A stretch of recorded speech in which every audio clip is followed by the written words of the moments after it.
No God, उधर जा, हट। अब मार दूंगा, कर मैं उधर जाके मांगो, तुमको उठा कर फेंक दूंगा वहीं पे, नौटंकी करोगे।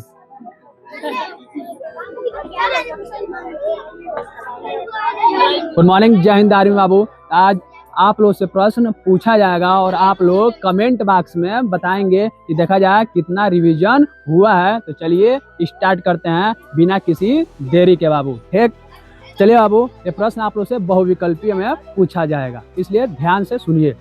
रॉलेट एक्ट कब पास हुआ? ऑप्शन ए है 1918, ऑप्शन बी है 1919 और ऑप्शन सी है 1920, ऑप्शन डी है 1921 यानी 1919। ऑप्शन बी सही है। अगला प्रश्न, जलियांवाला बाग हत्याकांड कहाँ हुआ?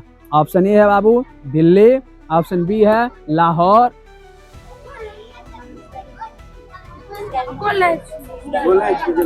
हिल गया। अगला प्रश्न है बाबू, जलियांवाला बाग हत्याकांड कहाँ हुआ? ऑप्शन ए है दिल्ली, ऑप्शन बी है बाबू लाहौर, ऑप्शन सी है अमृतसर और ऑप्शन डी है कानपुर, यानी ऑप्शन सी है कानपुर। ठीक, अगला प्रश्न, नमक सत्याग्रह किस वर्ष हुआ? ऑप्शन ए है 1925, ऑप्शन बी है 1930 और ऑप्शन सी है 1935, ऑप्शन डी है 1942 यानी 1930 सही जवाब। अगला प्रश्न, करो या मरो नारा किस आंदोलन से जुड़ा है? ऑप्शन ए है असहयोग, ऑप्शन बी है बाबू सविनय अवज्ञा, ऑप्शन सी है भारत छोड़ो और ऑप्शन डी है स्वदेशी। तो ऑप्शन सी है भारत छोड़ो। ठीक, चलिए अगला, गांधी जी ने पहले सत्याग्रह कहाँ किया, स्टार्ट किया? ऑप्शन ए है खेड़ा, ऑप्शन बी है चंपारण और ऑप्शन सी है दांडी, ऑप्शन डी है अहमदाबाद यानी ऑप्शन बी है चंपारण। अगला प्रश्न, लोकतंत्र का अर्थ क्या है? ऑप्शन ए है राजा का शासन, ऑप्शन बी है जनता का शासन और ऑप्शन सी है सेना का शासन और ऑप्शन डी है बाबू मंत्री का शासन। कमेंट बॉक्स में लिखिए, ऑप्शन बी है जनता का शासन। अगला, भारत में चुनाव कौन कराता है? ऑप्शन ए है संसद, ऑप्शन बी राष्ट्रपति, ऑप्शन सी चुनाव आयोग और ऑप्शन डी है बाबू सुप्रीम कोर्ट। तो क्या हो जाएगा? ऑप्शन सी हो जाएगा चुनाव आयोग। क्लियर है? चलिए आगे बढ़ते हैं। ठीक, संविधान कब लागू हुआ? ऑप्शन ए है 1947, ऑप्शन बी है बाबू 1950, ऑप्शन सी है 1952 और ऑप्शन डी है 1948 यानी 1950। ऑप्शन बी सही है। ठीक, अगला, सत्ता की साझेदारी का मुख्य उद्देश्य क्या है? ऑप्शन ए है शक्ति बढ़ाना, ऑप्शन बी है संघर्ष कम करना, ऑप्शन सी है युद्ध करना, ऑप्शन डी है कर बढ़ाना। तो ऑप्शन बी है संघर्ष कम करना। क्लियर? चलो अगला प्रश्न, ग्राम पंचायत किस स्तर की सरकार है? ऑप्शन ए है बाबू राष्ट्रीय, ऑप्शन बी है राज्य, ऑप्शन सी है स्थानीय और ऑप्शन डी है अंतर्राष्ट्रीय यानी ऑप्शन सी है स्थानीय। अगला प्रश्न है, भारत की मुख्य फसल क्या है? ऑप्शन ए है कपास, ऑप्शन बी है चावल, ऑप्शन सी है गन्ना और ऑप्शन डी है गेहूं। तो ऑप्शन बी है चावल। ठीक, अगला, मानसून भारत में कब आता है? ऑप्शन ए है बाबू मई, ऑप्शन बी जून, ऑप्शन सी है जुलाई और ऑप्शन डी है अगस्त। ऑप्शन बी है यानी जून में आता है। ठीक, काली मिट्टी किस फसल के लिए प्रसिद्ध है? ऑप्शन ए है गेहूं, ऑप्शन बी चावल, ऑप्शन सी कपास, ऑप्शन डी चाय यानी ऑप्शन सी है कपास। ठीक, अगला, जल संरक्षण का सबसे अच्छा उपाय क्या है? ऑप्शन ए है नहर, ऑप्शन बी वर्षा जल संचयन, ऑप्शन सी है बांध और ऑप्शन डी है झील। तो क्या है? ऑप्शन बी है वर्षा जल संचयन। गुड। अगला, भारत में सबसे अधिक वन किस प्रकार के हैं? ऑप्शन ए दिया है पर्वतीय, ऑप्शन बी सदाबहार, ऑप्शन सी मानसूनी और ऑप्शन डी कांटेदार। ऑप्शन सी है मानसूनी। क्लियर। अगला, अर्थव्यवस्था के कितने क्षेत्र हैं? ऑप्शन ए है 2, ऑप्शन बी है 3, ऑप्शन सी है बाबू 4 और ऑप्शन डी है 5। तो ऑप्शन बी है 3। क्लियर है? चलिए आगे। प्राथमिक क्षेत्र का उदाहरण क्या है? ऑप्शन ए है बैंक, ऑप्शन बी है फैक्ट्री, ऑप्शन सी है कृषि और ऑप्शन डी है व्यापार। तो ऑप्शन सी है कृषि। ठीक।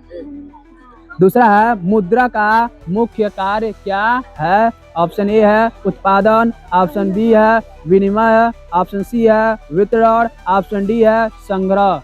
तो ऑप्शन बी है विनिमय। ठीक। यही मुद्रा का क्या है? मुख्य कार्य है। अगला प्रश्न, तृतीय क्षेत्रों में क्या शामिल है? ऑप्शन ए है खेती, ऑप्शन बी है खनन, ऑप्शन सी है सेवाएं, ऑप्शन डी है उद्योग। तो ऑप्शन सी होगा सेवाएं। तीसरा क्षेत्र में पूछ रहा है। ठीक। दूसरा क्षेत्र में क्या आ जाएगा? उत्पादन आ जाएगा, फैक्ट्री। पहला में कृषि आ जाएगा। अगला, सार्वजनिक क्षेत्र किसके नियंत्रण में होते हैं? ऑप्शन ए व्यापारी, ऑप्शन बी सरकार, ऑप्शन सी जनता, ऑप्शन डी विदेशी। तो ऑप्शन बी है यानी सरकार। ठीक। अगला, जलियांवाला बाग हत्याकांड का वर्ष बताइए। ऑप्शन नहीं दिया जाएगा। जलियांवाला बाग हत्याकांड किस वर्ष हुआ था? 1919। क्लियर है? अगला प्रश्न, असहयोग आंदोलन के नेता कौन थे? गांधी जी यानी महात्मा गांधी। ठीक है। अगला, भारत का सर्वोच्च कानून क्या है? तो संविधान है। ठीक। क्या है? संविधान। अगला, लोकतंत्र में अंतिम शक्ति किसके पास होती है? तो जनता के पास होती है। चुनाव कराने वाली संस्था क्या कहलाती है? तो चुनाव आयोग। ठीक है। क्लियर है? अगला, वर्षा का मुख्य स्रोत क्या है? तो मानसून। क्या है? मानसून। ठीक। अगला, कपास की मिट्टी क्या होती है? काली मिट्टी। अगला प्रश्न है, जल संग्रहण की विधि को बताइए। जल संग्रह, जल किस तरह इकट्ठा करेंगे? एक तरीका बताइए उसका।